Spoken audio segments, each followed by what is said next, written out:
بسم اللہ الرحمن الرحیم۔ عزیز سامعین، تمام دیکھنے والوں کو، سننے والوں کو، غور کرنے والوں کو اور خاص کر کے یار لوگوں کو السلام علیکم، آداب، خوش آمدید۔ سامعین، مجھے رانا غضنفر کہتے ہیں اور ایک مرتبہ پھر ہماری خوش نصیبی ہے کہ ہمارے ساتھ کینیڈا سے اسکالر مجتبیٰ بٹی صاحب موجود ہیں۔ بٹی صاحب، آج ہماری باقاعدہ آپ کے پلیٹ فارم پہ، آپ کے چینل پہ جو بھی آپ نے شروع کیا اس پہ یہ دوسری نشست ہے ہماری استدلال کے پلیٹ فارم سے میں آپ سے مخاطب ہوں۔ تو ایک تو یہ ہے کہ آپ کو بہت مبارکباد، اللہ تعالیٰ اس میں برکت دے۔ بٹی صاحب، آج ہماری دوسری نشست ہے، میں موضوع بھی بتا دیتا ہوں۔ آج کا ہمارا موضوع ہے نظم کائنات اور عہد الست۔ اس پہ ہم انشاءاللہ بات کریں گے، اور ایک آدھی بات پچھلے ہمارے ٹاپک سے رہتی ہے، اس پہ بھی ہم نے بات کرنی ہے۔ پہلے تو بٹی صاحب السلام علیکم، خوش آمدید۔ وعلیکم السلام ورحمۃ اللہ وبرکاتہ۔ شکریہ جان، تھینک یو۔ اچھا بٹی صاحب، جیسا کہ پچھلی اتوار کو ہمارا پروگرام ہوا، مکالمہ مابین ابلیس و آدم، ملائکہ اور اللہ سبحانہ تعالی، تو آج ہم اگلی کڑی کی طرف بڑھ رہے ہیں۔ اگرچہ یہ بھی قرآن مجید کا موضوع ہے، یہ جو نظم کائنات اور عہد الست ہے۔ تو بٹی صاحب، ایک تو یہ بتائیے گا کہ پچھلے پروگرام میں کوئی ایک علمی نوعیت کا کوئی کومنٹ تھا، اس کو آپ ذکر کرنا چاہ رہے ہیں؟ بسم اللہ کریں۔ اعوذ باللہ من الشیطان الرجیم، بسم اللہ الرحمن الرحیم۔ اصل میں ہمارا جو پچھلا پروگرام تھا نا، اور وہ پہلا ہی پروگرام تھا، اور اس میں ہم نے یہ اسٹیبلش کرنا تھا کہ کائنات کا یہ انسانی سلسلہ کیسے شروع ہوا۔ تو اس میں ہم نے یہ کوشش کی ہے کہ سورۃ الاعراف کا وہ جو مکالمہ ہے، وہ مابین ملائکہ، آدم و ابلیس اور اللہ سبحانہ و تعالیٰ، وہ ہم نے اپنی پوری کوشش سے اس کو بیان کیا، اور جہاں تک ہمیں سمجھ آئی ہم نے اس کو پوری ایمانداری سے بیان کر دیا۔ تو میں دیکھ رہا تھا کہ ایک صاحب نے اس میں ایک کمنٹ کیا تھا۔ اچھا۔ اور وہ کمنٹ جو تھا وہ تھوڑا یوں نہیں ہے کہ ایک بندہ جو ہے نا وہ خام خواہ کمنٹ کرے، وہ بڑا سوچا سمجھا اور علمی انداز کا تھا۔ ٹھیک ہے۔ تو میں نے سوچا کہ میں آج اس کو تھوڑا سا بیان کر دوں، تاکہ جو اگر اس کمنٹ کو پڑھنے کے ساتھ کسی کے ذہن میں اگر کوئی ایسا نقطہ پیدا ہوا ہے تو وہ حل ہو جائے۔ اچھا بیٹی صاحب، اسی ٹاپک کے مطابق تھا کومنٹ جس کا ذکر کر؟ ہاں بالکل تھا، ٹاپک سے متعلق۔ لیکن وہ یہ دیکھا نا، اس میں اللہ سبحانہ و تعالیٰ نے جب آدم علیہ السلام کو کہا کہ لا تقرب هذه الشجرہ، کہ اس شجر کے پاس تم نے نہیں جانا۔ ٹھیک ہے۔ ان صاحب نے اس کے اوپر جو کمنٹ کیا، انہوں نے کہا یہ جو شجر آپ نے کہا، اور آپ نے سوال اس میں کیا تھا کہ وہ لوگ کہتے ہیں کہ جی گندم تھی، انگور تھا، ہم نے کہا کہ اس کے اندر کسی قسم کی کوئی تخصیص تو آئی نہیں نا، قرآن نے بتائی نہیں۔ ان صاحب نے کہا کہ یار تم عجیب بات کر رہے ہو، وہ دیکھو سورہ نساء کی آیت 65 میں،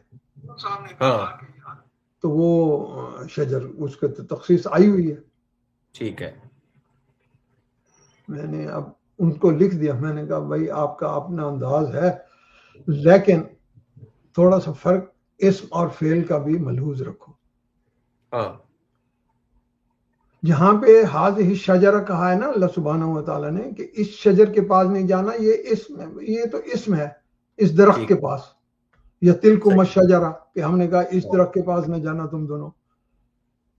ان صاحب نے جو آیت کا حوالہ دیا ہے نا سورہ نساء کا، وہ بہت بڑی مارکت الآرا آیت ہے، بہت مارکت الآرا، اور اس کا چھوٹا سا بیک گراؤنڈ بھی ہے۔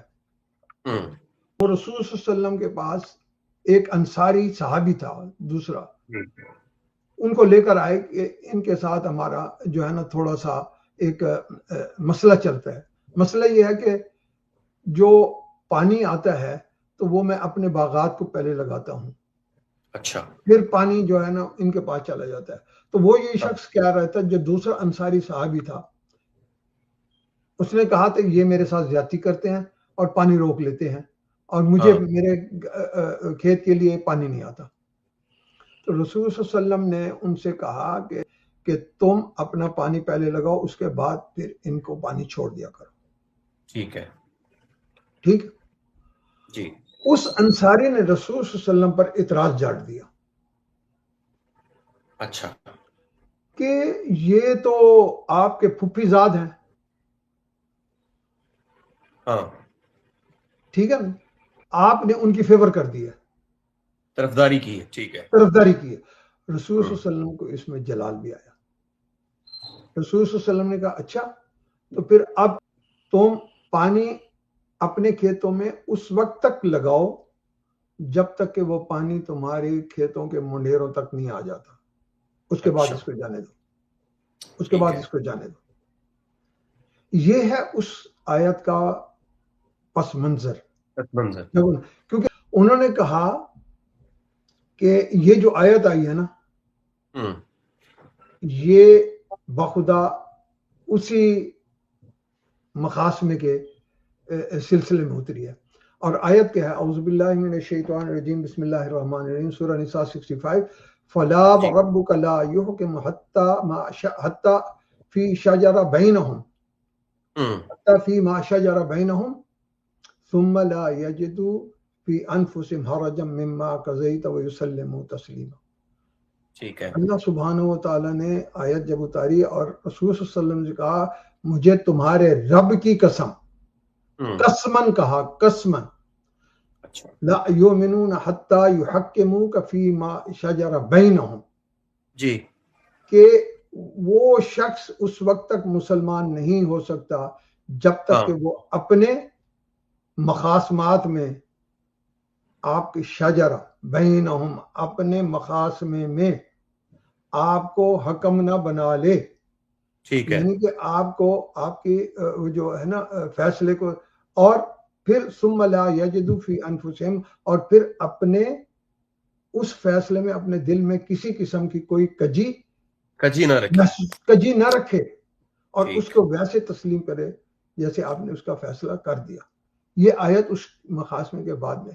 اب انہوں نے اعتراض کیا کہ وہاں جو شجر ہے یہاں پہ وہ شجر آیا ہوا ہے. اچھا. تو وہ شجر جو تھا وہ اس مخاصمے کے لیے تھا. ٹھیک ہے. میں نے کہا کہ یہ دیکھو، یہ شجرہ بینہم جو ہے نا یہ فعل ہے، باب نصرہ سے ہے، نصرہ ینصر، شجرہ یشجر. تو یہاں تو یہ فعل کے طور پہ آیا ہوا ہے. وہ درخت، وہ ایک علامتی درخت تھا جو اس کو بیان کیا تھا. تو یہ ان صاحب آپ فرما رہے ہیں کہ جو درخت تھا وہ ان کو یہاں سے کمپیئر نہیں کیا جا سکتا، نہیں کیا جا سکتا. یہ تو فعل آیا ہے نا، شجرہ بینہم کہ آپس کے جھگڑے میں. ٹھیک. شجرہ یشجر ٹو ڈسپیوٹ. ٹھیک ہے. وہاں وہ جو شجر ہے وہ درخت علامتی درخت تھا کہ بھی اس کے پاس نہیں جانا. ٹھیک. تو اس کو اس کے ساتھ کمپیئر نہیں کیا جا سکتا. ان صاحب کے لیے یہ تھا کہ انہوں نے تھوڑی سی ٹانٹ بھی کی تھی، تو اس لیے میں نے کہا ان کو جواب جو ہے نا وہ ٹھیک ہو گیا. بٹی صاحب یہ بات شجر والی کلیئر ہوگی. اچھا بٹی صاحب، آپ کی نظروں سے یہ جو ایک مسیحی برطانوی بہت بڑے ایک پرسنالٹی ہیں ڈینیل ڈیفو، اس کا کوئی اے آئی ایسا کلپ تھا جس میں اس کی بک کا ریفرنس دیتے ہوئے ابلیس کے حوالے سے بڑی خوبصورت کوٹیشن تھی. ایسے جنرل تو لوگ اکثر کوٹ کرتے ہیں لیکن لوگوں کو یہ نہیں پتا کہ وہ کہاں سے، اس کا نریٹ کہاں سے ہے. برٹش جو مسیحی جو وہ ڈینیل ڈیفو جس کا ذکر کر رہے ہیں ہم، تو وہ کوٹیشن بھی بڑی خوبصورت ہے. اس کا پچھلی دفعہ ہم نے ذکر بھی کیا، میں ابھی بتاؤں گا نہیں ورنہ آڈینس بھی سمجھ جائیں گے. ایک تو پہلے یہ بتائیں کہ وہ اے آئی کلپ میں ڈینیل کی کس بک کا ریفرنس تھا اور اس میں جو کوٹیشن تھی وہ تھی کیا؟ یار ایسا مجھے دیکھنا پڑے گا کہ اس کی ڈینیل ڈیفو نے تو کیا کہا گیا. آپ کے پاس میں کچھ ورڈنگ آپ کو بتا دیتا ہوں، میں کچھ ورڈنگ بتاتا ہوں. بٹ صاحب وہ اس میں ذکر یہ تھا کہ وہ کہتا ہے شیطان ایک موحد ہے، وہ ایک ہی خدا پر یقین رکھتا ہے، وہ جانتا ہے کہ خدا موجود ہے اور وہ اس کے جلال سے کامتا بھی ہے. اس کا جرم ذات خداوندی کا انکار نہیں تھا بلکہ خدائی اختیار اور اس کی حاکمیت کے خلاف بغاوت تھا. اور اس کی حاکمیت کے خلاف بغاوت تھا. وہ ایک باغی ہے نہ کہ ملحد. یعنی اس طرح کا ایک امپریشن ملا نا اس کلپ سے جو آپ کی نظروں سے بھی گزرا. یہ جو بات ہے نا جی، یہ تو ہم نے بھی اپنی بات میں کہی تھی پچھلے پروگرام میں. اس کی تھوڑی ذرا ڈیٹیل بتائیے. میں نے اس میں بتایا تھا نا کہ وہ شیطان جو ہے نا وہ مشرک نہیں ہے. ٹھیک ہے. وہ تو موحد ہے. یہی وہ مونوتھیسٹ کہہ رہے ہیں. ہاں یہی وہ کہہ رہے ہیں نا کہ یہ وہ تو موحد ہے. وہ مونوتھیسٹ تھا. وہ اللہ کو مانتا تھا. اس نے بغاوت اللہ کے حکم سے کی تھی. جو اللہ سبحانہ و تعالیٰ نے اس کو کہا تھا نا کہ قال ما منعک اذ امرتک، جس کا میں نے تمہیں حکم دیا ہے تم نے اس کو کس چیز نے تمہیں منع کیا تو تم اس کی طرف نہ جاؤ، ٹھیک سجدہ نہ کرو. تو اس نے کہا کسی بات قال انا خیر منہ خلقتنی من نار وخلقتہ من طین، مجھے تو آپ نے پیدا کیا ہے آگ سے، اس کو طین سے، تو میں اس سے بہتر ہوں، میں اس کو کیوں سجدہ کروں. تو اس نے وہی بغاوت کی. تو سیدھی سی انہوں نے بھی یہی لکھا ہے. اور یہ تو تقریباً کوئی 3-3.5 صدیاں پہلے کی بات ہے. ٹھیک ہے. ہم نے یہ کامن سینس کی بات ہے. اگر آپ اس آیت سے پڑھیں گے نا تو آپ کو تو سیدھی سی بات لگتی ہے کہ وہ اس نے ذات خداوندی کا انکار نہیں کیا، کیونکہ اگلی ہی آیت میں یہ آ گیا تھا نا قال انظرنی الی یوم یبعثون، کہ مجھے اس دن تک کی مہلت دیں جب آپ ان کو دوبارہ اٹھاؤ گے انسانوں کو جس کو اب آپ پیدا کر رہے ہو. تو وہ تو اللہ کے سارے ڈیزائن کو اندازہ لگا رہا تھا کہ قیامت کا دن بھی آئے گا، تو اس پہ بھی یقین رکھ رہا تھا، اس لیے وہ مونوتھیسٹ تھا. اب بات یہ ہے کہ اس نے پھر اللہ سبحانہ و تعالیٰ کو یہ بھی تو بتایا تھا کہ میں ان کے اوپر حملہ کروں گا آگے سے پیچھے سے دائیں سے بائیں سے، اور پھر آپ دیکھو کہ یہ لوگ آپ کے شکر گزار نہیں ہوں گے، اکثریت آپ کی شکر گزار نہیں ہوگی. تو وہ یہی کام کر رہا ہے، یہی کام کر. اسی وجہ سے میں نے ایک اس کی میتھڈالوجی کو، اسی بات کو آگے بڑھاتے ہوئے میری زبان سے یہ نکل گئی بات، اور کوئی اس کے اندر کوئی نفرت کی بات نہیں ہے کہ میں نے کہا تھا کہ یہ جو مولدین ہیں یہ شاگردان ابلیس ہیں، وہ اس نظریے کے تحت کہا تھا. اور میں اس کو ایسے ہی سمجھتا ہوں. اور آپ نے صاحب ایک جملہ یہ بھی بولا تھا کہ یہ ابلیس جو ہے یہ خود مشرک نہیں ہے لیکن یہ مشرک بناتا ہے. 100% بناتا ہے.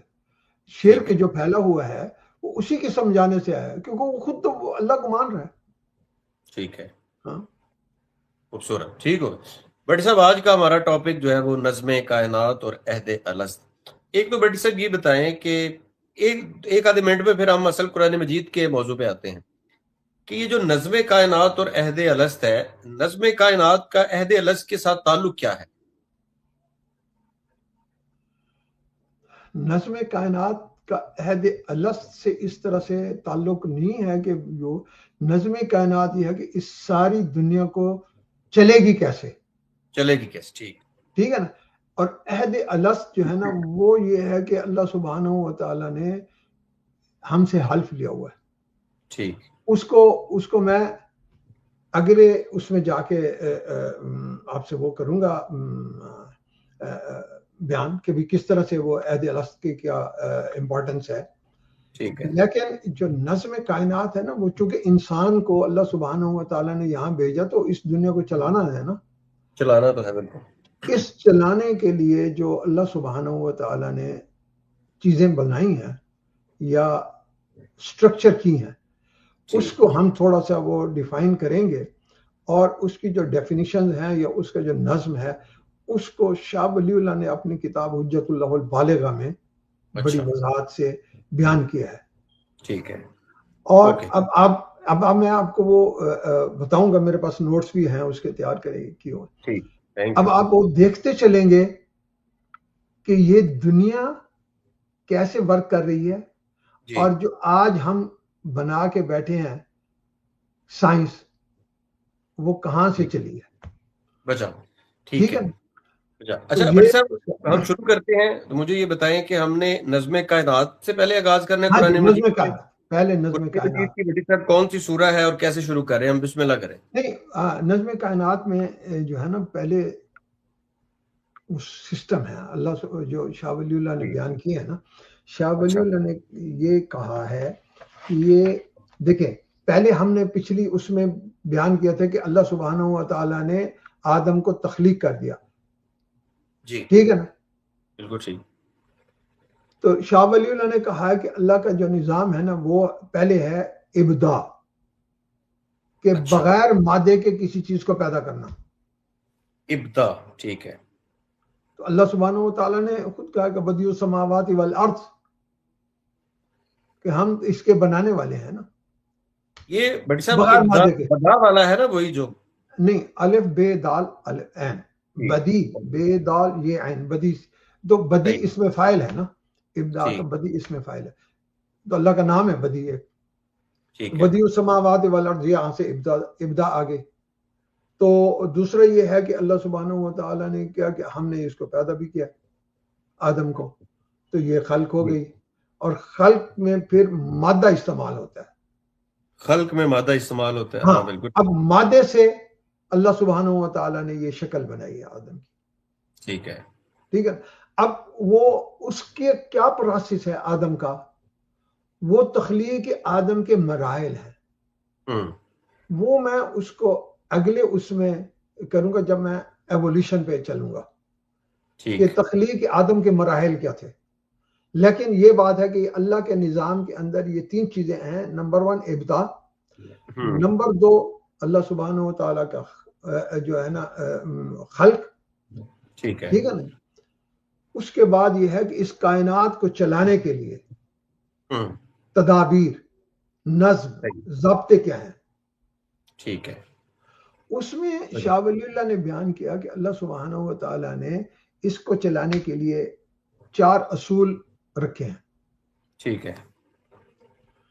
اصول نمبر 1 قبض.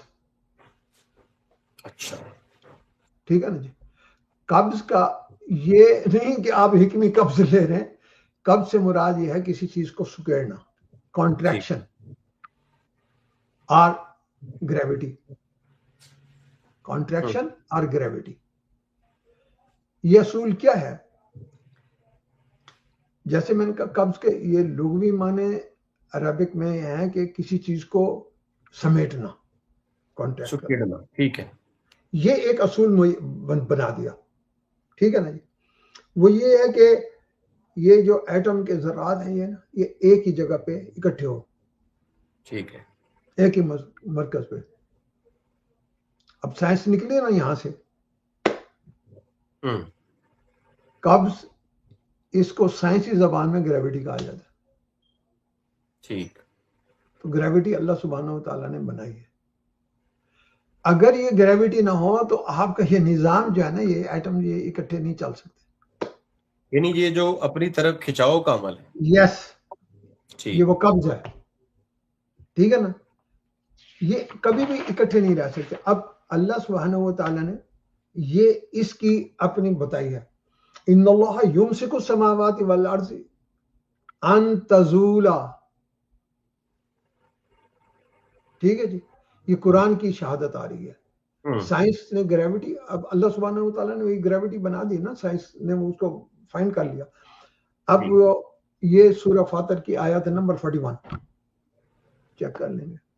اللہ کہتا ہے کہ بے شک اللہ ہی نے آسمانوں اور زمین کو تھام رکھا ہے کہ وہ اپنی جگہ سے ٹل نہ جائے. جی ٹھیک جی. یہ پہلا اصول آ گیا نظم کا. اب دوسرا اصول دیکھیں. دوسرا اصول وہ یہ کہتے ہیں کہ یہ ہے بسط. اصول بسط. بسط کا مطلب ہے پھیلانا. یہ بے سین توئے ہیں بٹ صاحب. بے سین توئے.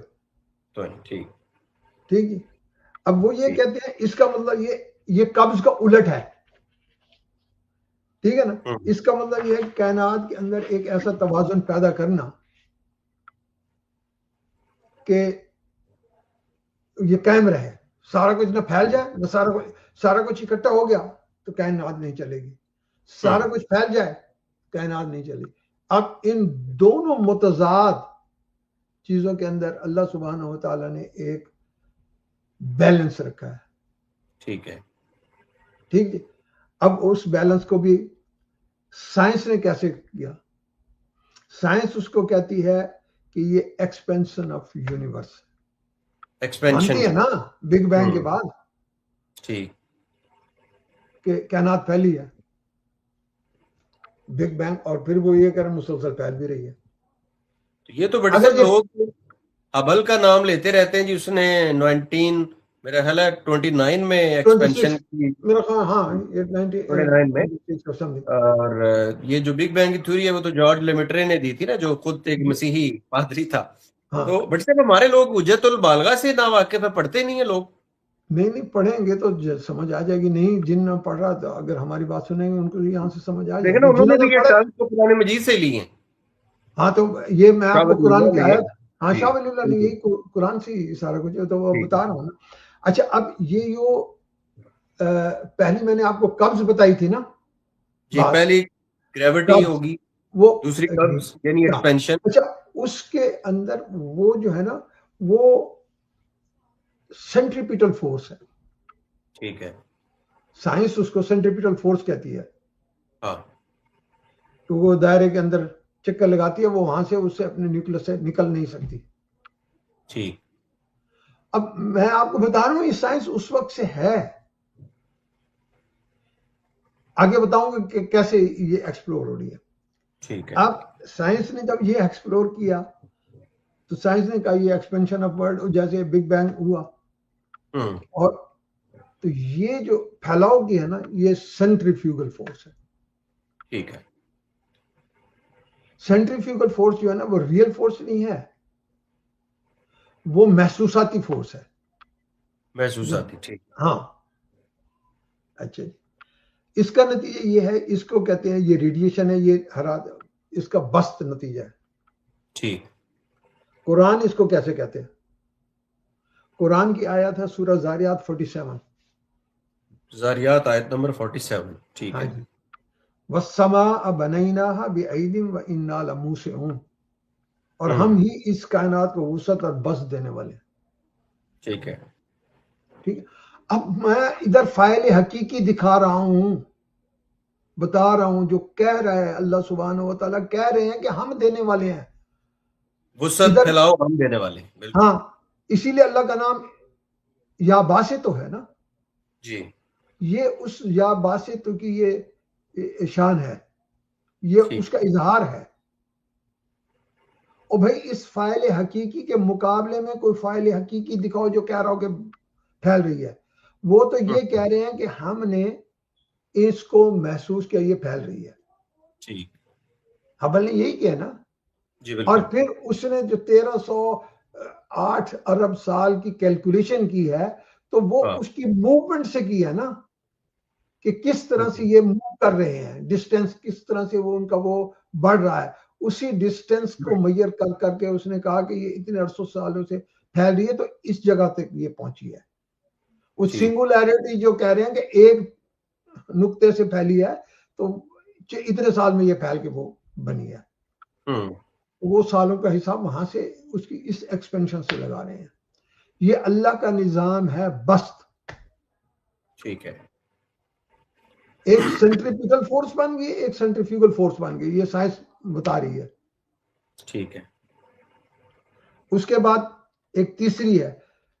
دیکھیں اگر یہ قبض اور بست صرف قبض رہ جاتا تو ساری چیز سکڑ جاتی, ٹوٹل بست رہ جاتا, ٹھیک ہے نا, تو یہ ساری کی ساری چیز جو ہے نا وہ پھیلتی رہتی. پھر ایٹم جو ہے نا وہ اپنے نیوکلس میں وہ سارے بکھر جاتے. ٹھیک. اس کا ایک جو بیلنس ہے وہ اللہ سبحانہ و تعالیٰ کا نظام ہے. یہ ہے سٹرکچر. کائنات کا سٹرکچر کیا ہے؟ قبض و بست. ٹھیک ہے. ٹھیک ہے. اچھا اب آگے چلیں. تیسرا اصول. تیسرا اصول کیا ہے؟ وہ ہے احالہ. احالہ. احالہ. بٹ سے سپیلنگ ذرا عربی والے بول دیجئے. کون سا سپیلنگ ذرا اردو میں عربی میں بتا دیجئے.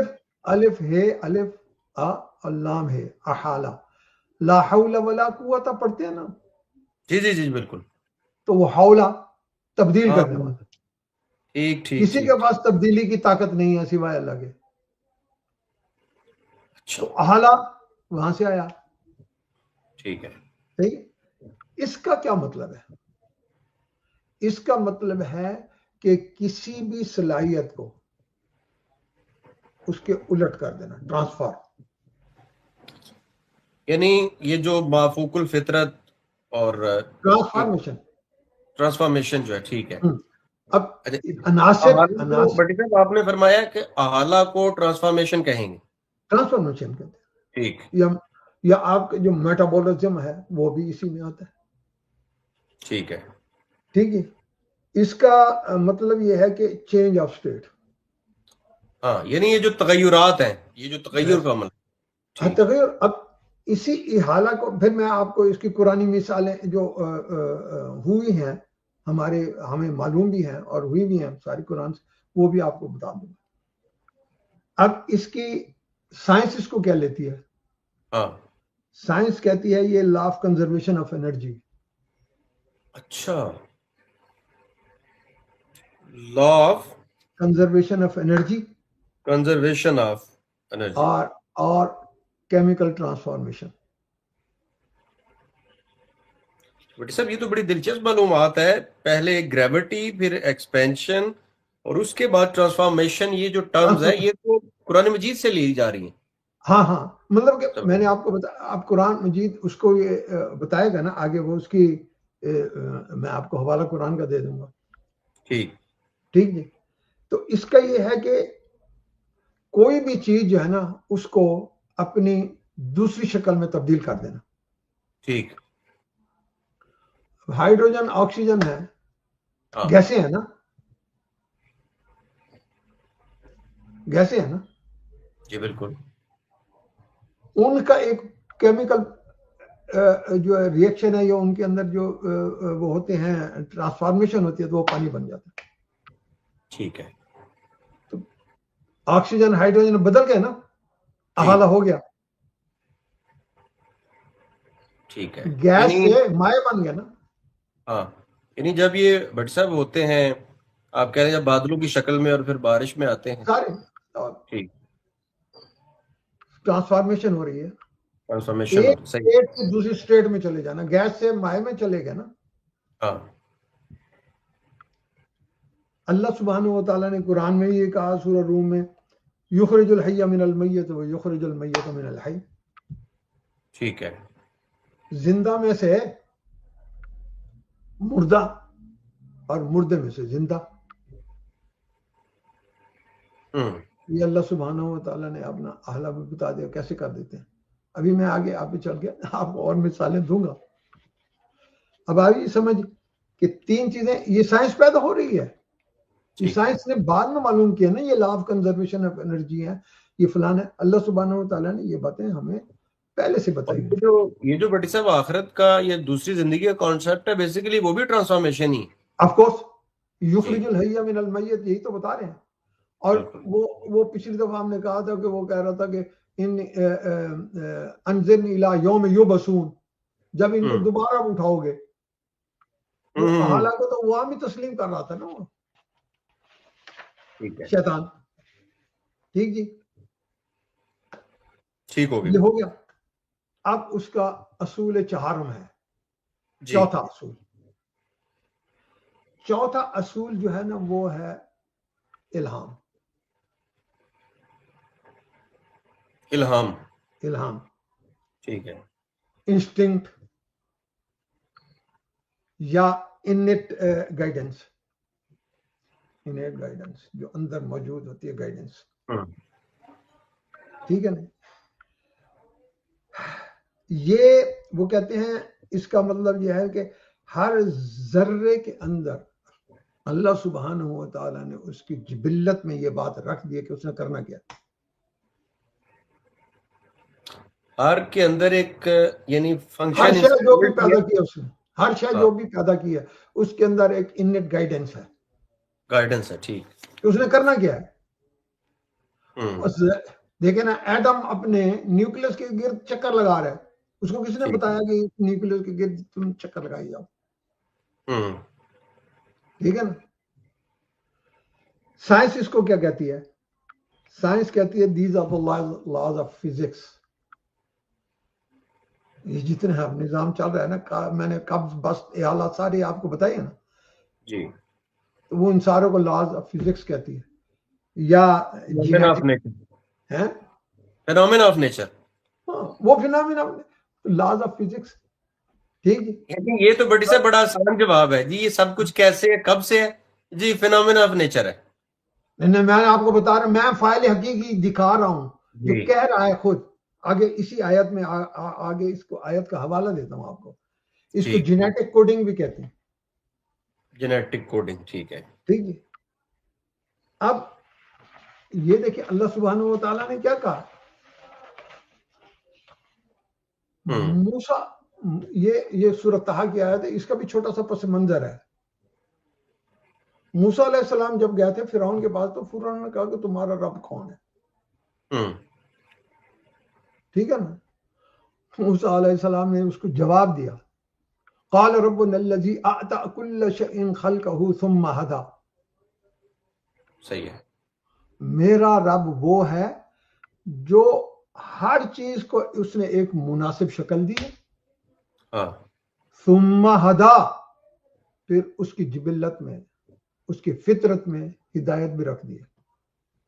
وہ ہے میرا رب. ہوں اب یہ اب آپ دیکھ لیں کہ وہ جینیٹیکلی ہمارے انسانوں میں بھی اور کائنات کی ہر چیز میں اللہ سبحانہ و تعالیٰ نے ایک ہدایت رکھ دی ہے. اب اس کی جبلت اکارڈنگلی کام کرتی. یعنی بٹ صاحب آپ یہ فرما رہے ہیں جتنی بھی اسپیشیز ہیں ہاں ان کے اندر جو انسٹرکشنز انسٹالڈ ہے نا، ہاں ان کا نظام زندگی ہے. تو اس کا کریڈٹ یہ جو ہمارے یار لوگ سارے کا سارا ڈارونزم کو یا ایوولوشن کو دے دیتے ہیں، یہ ڈارونزم انصاف اور نہیں ہے. ڈارونزم تو کچھ بھی نہیں ہے. یہ بھی انصاف نہیں ہے جی کہ اللہ کے چیزوں کی پوری ایک قانونیت ہوتی ہیں تو اس کا مطلب ہے وہ ایوولوشن سے انہوں نے یہ سیکھا ہے. تو بھائی شروع میں جی رانا صاحب ہم نے یہ پروگرام اسی لیے شروع کیا ہے کہ ہم ہر چیز کو ایک ترتیب کے ساتھ بیان کریں تاکہ الجھن نہ ہو. آپ ہپ ہاپ کریں گے نا تو آپ کو چیزیں انڈرسٹینڈ نہیں ہوتی. ٹھیک ہے. اب میں نے آپ کے سامنے یہ ساری چیزیں تین رکھی ہیں نا، قبض بست یہ سٹرکچر ہے. ٹھیک ٹھیک ہے نا جی. اب جو احالہ ہے وہ پروسیس ہے. ٹھیک ہے نا جی. کیسے ہوتا ہے؟ اور یہ اللہ سبحانہ و تعالیٰ نے یہ جو الہام اور یہ ہمیں بتایا ہے، آپ کے سامنے مثال ہے. وہ شہد کی مکھی کو اللہ سبحانہ و تعالیٰ کہتا ہے نا کہ ہم نے اس کو وحی دی ہے کہ یہ ایسا بناتی ہے، ایک ایک جگہ سے ایک ایک پتے کا وہ رس چوس کے لاتی ہے اور پھر اس سے وہ شہد بنا دیتی ہے. اور پھر جو اس نے اپنا چھتا بنایا اس کی چھتے کی وہ جو اس کو کس نے یہ صلاحیت دی ہے کہ اس طرح کا چھتا جو ہے نا ہیکساگون بناؤ.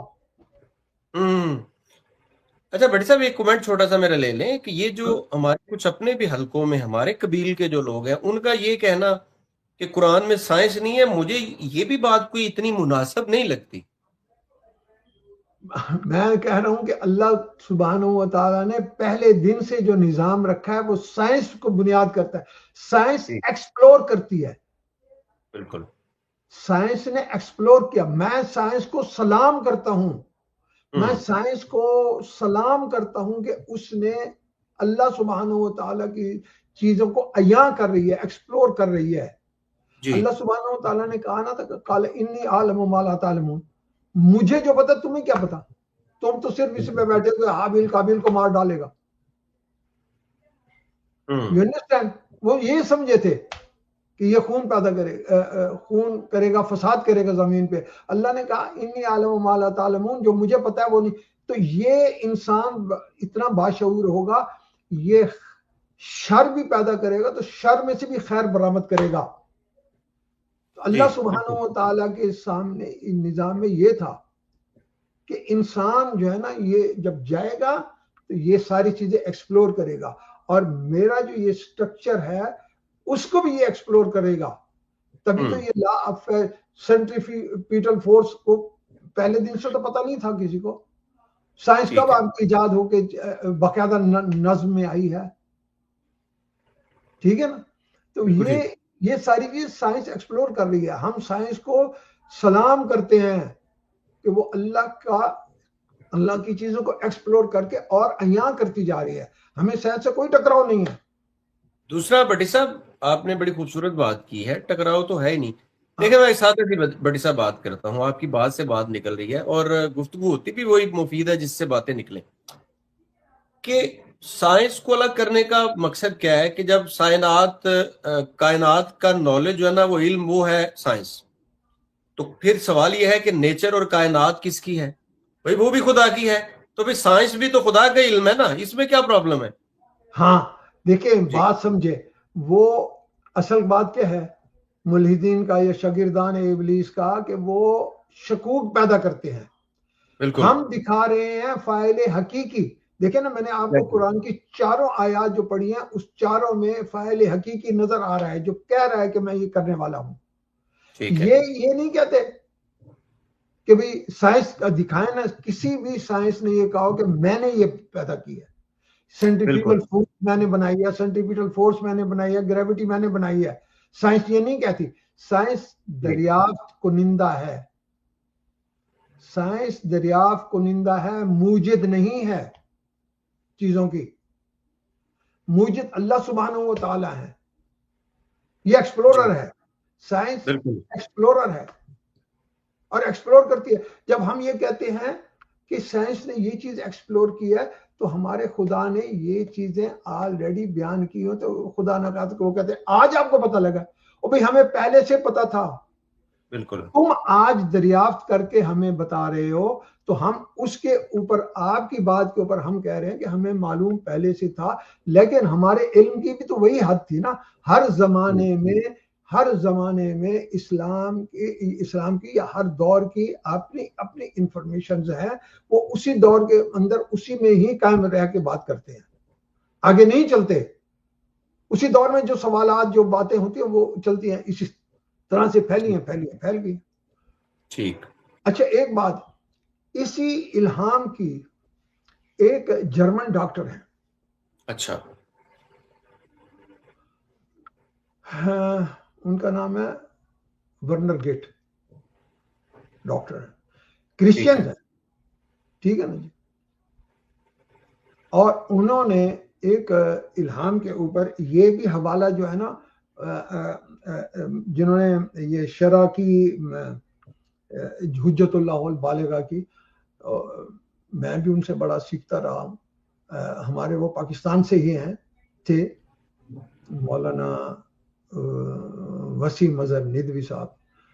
پاکستان میں وہ وزیر مذہبی امور بھی رہے جنیجہ دور میں، اور حیدرآباد کے میئر بھی رہے. بہت عالم تھے اور دارالندوت کے پڑے ہوئے تھے. تو ہمارے یہیں کینیڈا میں تھے، تو میں ان کے ساتھ کافی عرصہ رہا. ان سے حجت اللہ البالغہ کا جو ہے نا وہ درس بھی دیتے تھے. اور وہ چونکہ شاہ ولی اللہ کے بہت انہوں نے پڑھا تھا.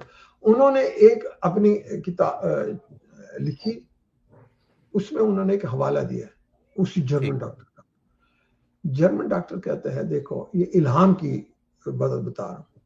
وہ یہ کہتے ہیں کہ ایک پیسیفک گولڈن پلوور ہے، ایک پرندہ ہے.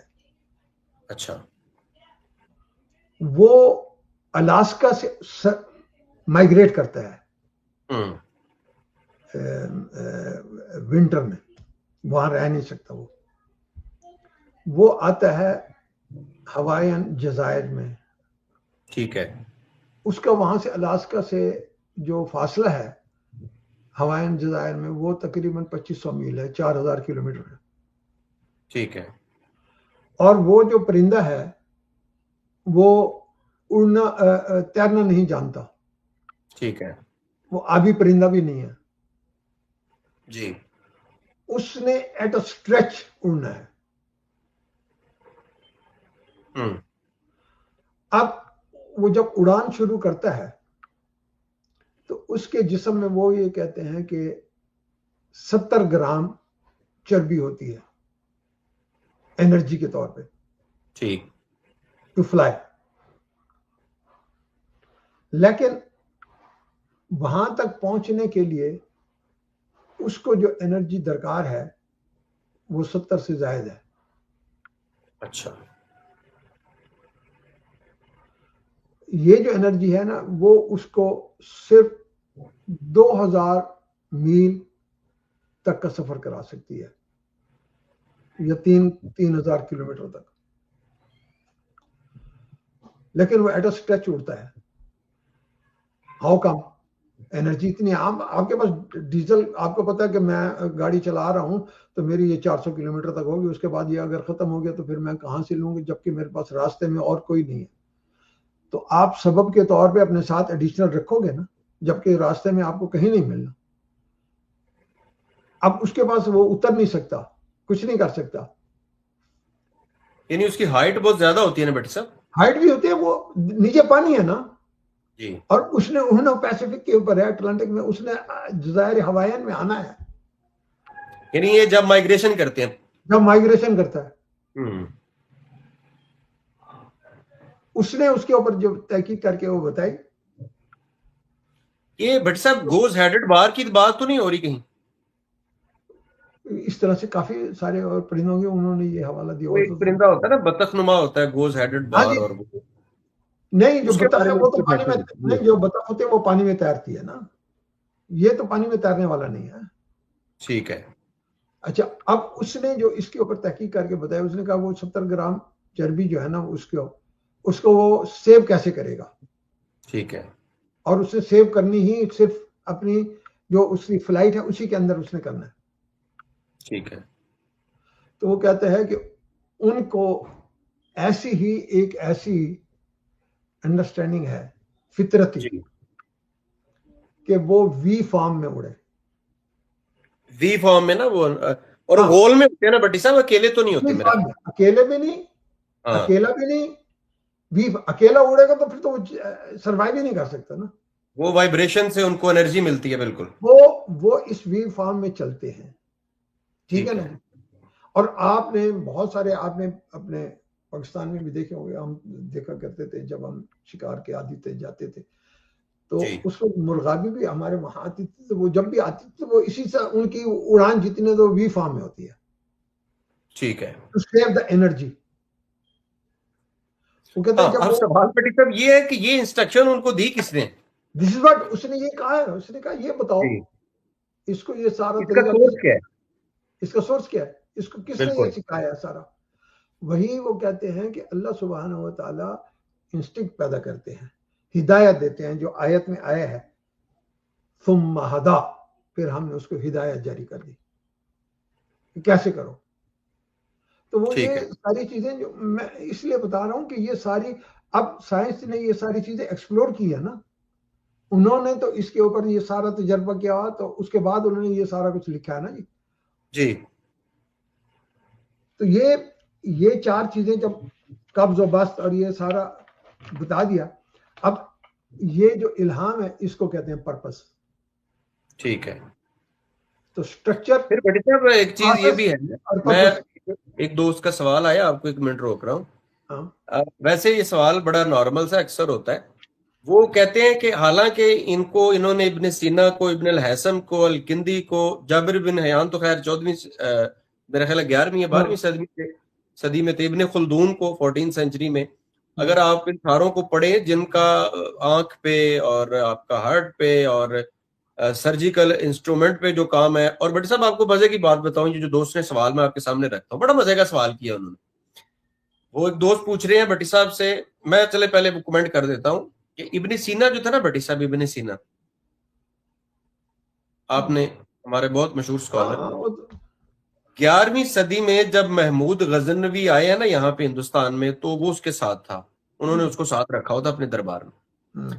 اور ابن سینا نے ہمارے یہ جہلم پنڈ دادن خان میں، وہاں پہ ابھی بھی وہ چوٹی اور وہ قلعہ موجود ہے، وہ فورٹ بنا ہوا ہے اوپر، انہوں نے لکھا بھی ہوا ہے وہاں پہ ابن سینا نے بیٹھ کے 11ویں صدی میں یہ اس وقت کے جو میتھمیٹیکلی فارمولوں سے اور جو بھی انسٹرومنٹ ہوتے تھے دستیاب سے اس زمین کا جو ہے نا وہ یہ کیا اس کے لیے بٹی صاحب سرکمفرنس نکالا تھا آئی تھنک 6200 یا 300 کچھ.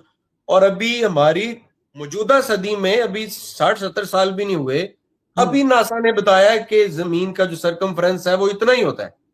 آپ مجھے بتائیں جو دو سوال کر رہے ہیں ان کا سوال بڑا اچھا ہے, تو آپ اور پیچھے چلے جائیں. ہمارے ہاں تو ابھی اگر آپ تھوڑا سا سلم کے بعد پہلے 3 زمانوں میں چلے جائیں, بہت ساری سائنس آپ کو وہاں بھی مل جائے گی. لوگوں نے بہت کام کیا ہے. آپ یونانیوں میں چلے جائیں, آپ یونانیوں کی بات کرتے ہیں نا, ہم کہتے ہیں کہ یونانیوں کا علم بھی تو یہاں سے تھا نا, تو اللہ تعالیٰ نے ذہانتیں دی ہیں, استعمال کریں, کوئی مسئلہ نہیں. بٹ صاحب دوست نے سوال کیا کہ سائنس دریافت کرتی ہے تو پھر آپ لوگ نوبل پرائز کیوں نہیں لیتے, آپ پہلے کیوں نہیں بتاتے؟ میں آپ کو ایک بات بتاؤں, قرآن میں اگر ذکر ہے تو آپ پہلے بتا دیتے. یہی تو میں آپ کو بتا رہا ہوں, شاگردان ابلیس کو یہی اسی طرح کے شک ڈالے جاتے ہیں. اب میں آپ کو اس کا سوال کا جواب دیتا ہوں. نہیں ان کا بیٹا مجھے وہ آئی تھنک ابلیس لگ رہے, انہوں نے بڑا سوال انہوں نے بڑے اچھے لفظوں میں کیا ہے. میں نوبل پرائز کے بات بتا دیتا ہوں. بات یہ ہے, سائنس باقاعدہ طور پر کب مورز وجود میں آئی, باقاعدہ تعلیمی نصاب کے طور پر؟ جی آپ کو ہے کوئی اندازہ اس کا؟ کس کے بارے میں بٹی صاحب؟ سائنس باقاعدہ علم کی شکل میں جو پڑھائی جائے, جی, کب آئی وجود میں؟ یہ تو مجھے تو لگتا ہے یہ تو 200-250 سال 300 سال باقاعدہ بھی نہیں ہوگی. یہ جو آپ کا یہ پرنٹ میڈیا بٹی صاحب عثمانیوں کے دور میں آیا ہے, 17ویں صدی کی بات. یہ پرنٹ یہ جو 1660 اس طرح کے اسی طرح یہ بالکل یہ جب, اچھا اس سے پہلے دیکھیں سب سے پہلا سائنسدان کون ہے جس کو باقاعدہ سائنسدان کہا گیا ہو؟ اچھا کون ہے؟ یہ تو مجھے لگتا ہے یونانیوں میں کیوں ہو سکتا ہے. نو وہ ابن الحیثم ہے. ابن الحیثم, ہاں ٹھیک ہے, مسلمان ہے. یعنی باقاعدہ سائنسدان ابن الحیثم ہے. 965 سے 1040 تک اس کا دور. سب سے پہلی کتاب المناظر بک آف آپٹکس اس نے لکھی. بالکل ٹھیک ہے نا. اب یہ کہہ رہے ہیں کہ اسلام نے تو کام نہیں کیا.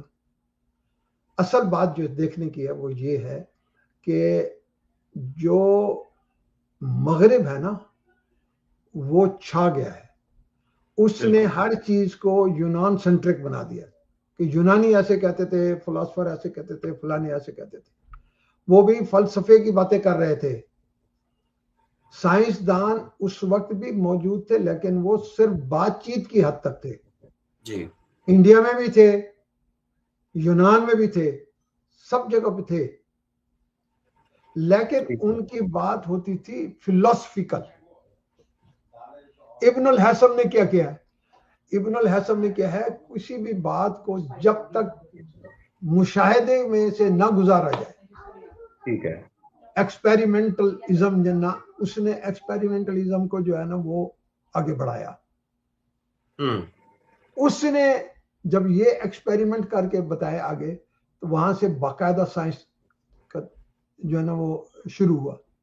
پھر دارالحکمہ عباسیوں کے دور میں بنا. ہاں بٹ صاحب یہ جو ابن سینا ہے میڈیکل میں دیکھ لیں, میں ہاں یہ جو بات میں کریکشن کر دوں تھوڑی سی, سرکمفرنس جو تھا وہ یہ ریڈیس جو تھا یہ انہوں نے نکالا تھا البیرونی نے. ابن سینا کا میڈیکل میں دیکھ لیں آپ, جو ان کا کنٹریبیوشن ہے بہت, تو وہ اسی کی تو پڑھائی جاتی ہے میڈیکل میں. میں صرف آپ سے یہ کہہ رہا ہوں, اصل میں بات یہ ہے کہ وہ مغرب ڈومینیٹ کر گیا نا. پھر اس نے باقاعدہ تھا یہ آکسفورڈ اور یہ یونیورسٹیاں. سب سے پہلی یونیورسٹی کون سی تھی؟ سب سے پہلی یونیورسٹی وہ اسلامی یونیورسٹی تھی. ایگزیکٹلی جامعہ القروینیہ اس طرح سے کے نام سے. فاطمہ الفہری ایک خاتون تھی, اس نے یہ بنائی تھی. تو باقاعدہ نظام یونیورسٹی ان کا کیمبرج, یہ تو بعد کے میں بنی ہے. جو وہ وہاں سے پڑھائی شروع ہوئی ہے. میں آپ سے ہم سائنس کی مخالفت نہیں کر رہے. میں نے پہلے آپ کو کہا ہم تو سائنس کو سلام در سلام کرتا ہوں میں. یہ سائنس کی باتیں جو آج ہم یہاں سے بیٹھے, آپ پاکستان میں بیٹھے, میں کینیڈا سے بات کر رہے ہیں, یہ ساری اسی کی باتیں. ابھی تو یہ میں نے صرف 4 آپ کو باتیں بتائی ہیں. یہ تو شاہ ولی اللہ کا دور یہاں تک تھا. ٹھیک ہے نا. ابھی جب ہم اس سے ریسنٹ میں پہنچتے تو میں آپ کو ریسنٹ کی بھی بات بتا دیتا ہوں. ایک 5واں ہے, ایک 5واں اصول ہے, وہ ابھی نام میرے ذہن سے اس کا نکل رہا ہے, سائنسدان ہے, ابھی امریکن ہے میرے خیال میں. اس نے ایجاد کیا نا, اٹ فرام بٹ. اچھا, اٹ فرام بٹ. ہاں, اس نے کہا یہ صرف بائنری ریلیشن ہے.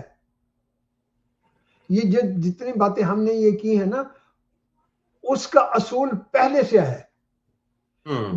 یہ جو ہم نے سٹرکچر کی بات کی ہے, جو ہم نے یہ بات کی ہے کہ آگے یہ پروسیس ہے, پرپز ہے, ٹھیک ہے نا, قبض بست احالہ, ان سے پہلے وہ کہتا ہے کہ یہ اٹ فرام بٹ ہے. یعنی یہ جتنے ہم نے 4 پوائنٹ ڈسکس کیے ہیں, ان کو جو انسٹرکشن ہے وہ بھی پہلے سے کہیں طے شدہ ہیں, انہوں نے کیسے کب ہونا ہے. ہاں, اس نے کہا یہ اٹ فرام بٹ اس کا اصول ہے. اس کا میرے ذہن سے نام نکل رہا ہے, اس کی سائنسدان نے, یہ ابھی بات ہے, یہ آپ کل کی بات ہی سمجھ لو, جس سے آپ کا یہ سارا سسٹم بنا ہوا ہے. اس نے کہا یہ اٹ فرام بٹ ہے. ٹھیک ہے, تو نظام ہے. بٹ صاحب اب 2-3 منٹ ہے, ایک کمنٹ ذرا آپ سے لینا ہے چھوٹا سا.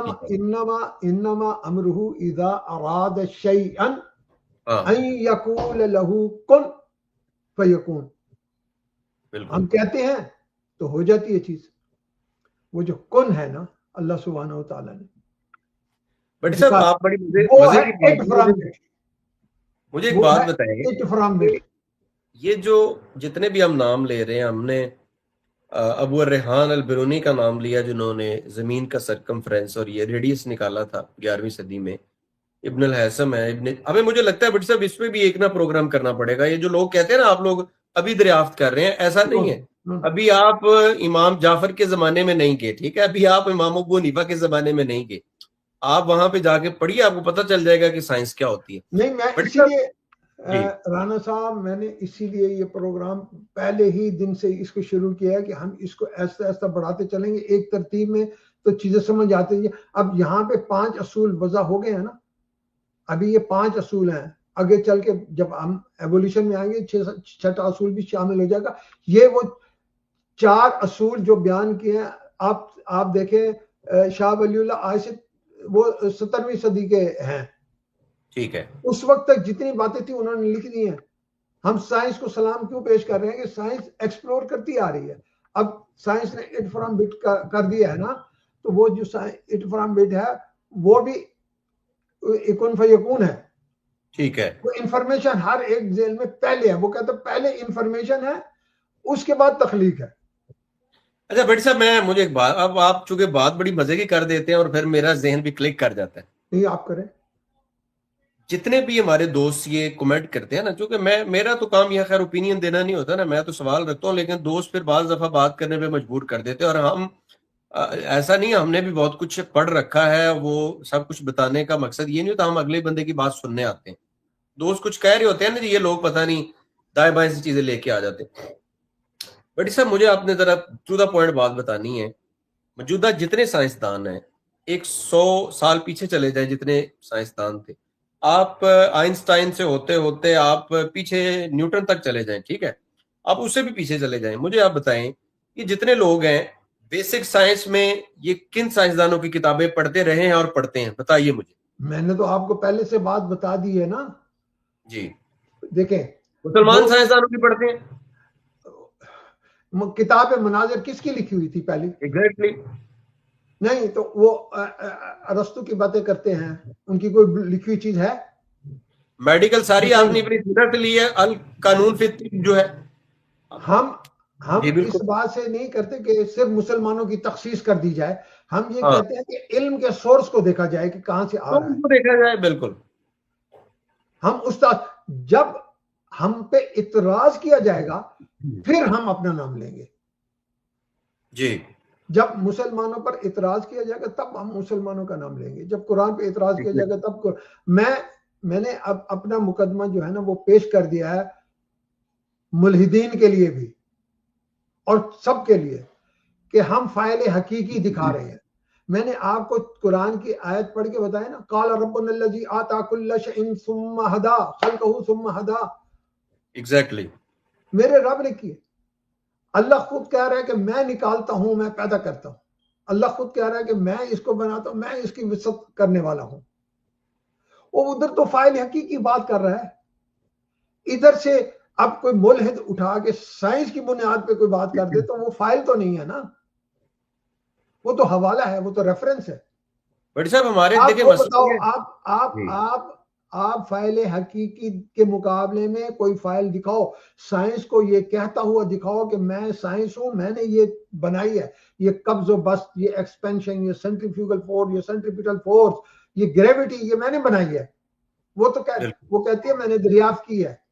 ہم بگ بینگ کو برا نہیں کہہ رہے. اگر کسی نے اتنی کیلکولیشن کی ہے تو سلام ہے. بات یہ ہے کہ جہاں پہ دوسرے ہمارے مذاہب کے سائنسدانوں کی کنٹریبیوشن ہے یا ہم ان کو بھی ریجیکٹ نہیں کرتے. بھائی علم ہے, جو محنت کرے گا وہ ڈھونڈے گا. آج اکل مسلمان نہیں کر رہے تو یہ ان کی غلطی ہے. مذہبی تھے نا, وہ اپنے مذہب میں مذہب کو فالو کر رہے تھے. وہ یہ تو نہیں کہہ رہے تھے کہ خدا نہیں ہے. ہاں بالکل ایگزیکٹلی ٹھیک ہے. آئنسٹائن کو مولد تو نہیں تھا بالکل جو ملحد تھے. اچھا میں آپ کو ایک اور بات, جو ملحد بھی تھے وہ بعد میں مرے تو ان کی سروس بھی کی گئی ہے, ان کے جنازے بھی چرچوں میں پڑے گئے ہیں. ایگزیکٹلی. تو پھر کیوں وہ آخر اس طور پہ دعائیں تو مانگتے ہیں نا کہ اس کو بخت دو, جو بھی اس کی بلیسنگ کے لیے مانگتے ہیں نا. آپ وہ دیکھو آپ کا وہ بہت مشہور جو ہیں سائنسدان ہاکنگ کی بات کر رہے ہیں. ہاں اس کے جنازہ دیکھو کہاں پہ ہے اور کہاں پہ دفن ہوا ہے.